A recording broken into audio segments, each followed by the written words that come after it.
सरपंच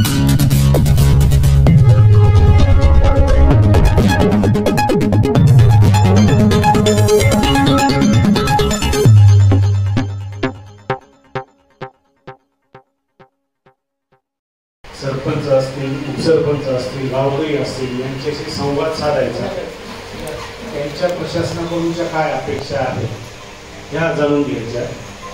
अपेक्षा असतील किंवा काही अडचणी असतील ज्या की सॉल्व्ह झालेल्या नाहीत आणि मी इथे येण्यामुळे सर्वजण इथं हजर असल्यामुळे त्या जर अडचणींचा निपटारा होत असेल तर एक प्रकारे शासन आपल्या दारी असा हा प्रकार होत असतो. काय होतं की जनरली गोरगरीब शेतकरी असतात, अडाणी लोक असतात, त्यांना तहसील कार्यालय कुठं आहे तिथं गेल्यानंतर माझं डिग्रीचं काम आणलं असेल तर नवीन कोणाकडे गेलं पाहिजे ते माहिती नसतं. स्वतः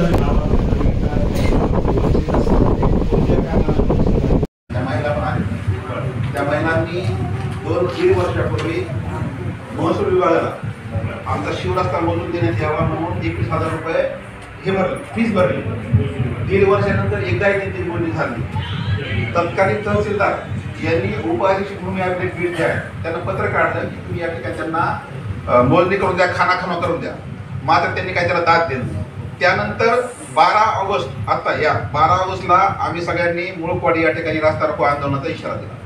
त्या अनुषंगानं नेकनूर पोलीस स्टेशनचे गोसावी साहेब त्यांनी पत्र काढलं भूमी अभिलेखला. त्याचबरोबर जिल्हा अधीक्षक भूमी अभिलेख जे आहेत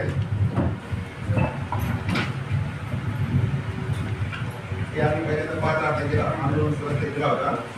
पोलिसांचं पत्र आहे, जिल्हाधिकाऱ्यांनी पत्र काढलं आणि भूमी अभिलेख पत्र काढलं. परंतु त्या ठिकाणी पाहिल्यानंतर त्या भूमी उपाधीक्षक जे आहेत त्यांनी काय तहसीलदारला किंमत दिली नाही आणि जिल्हाधीक्षकाला काय किंमत दिली नाही. त्यानंतर 26 तारखेला लिंबागणेश या ठिकाणी चहा तिकडे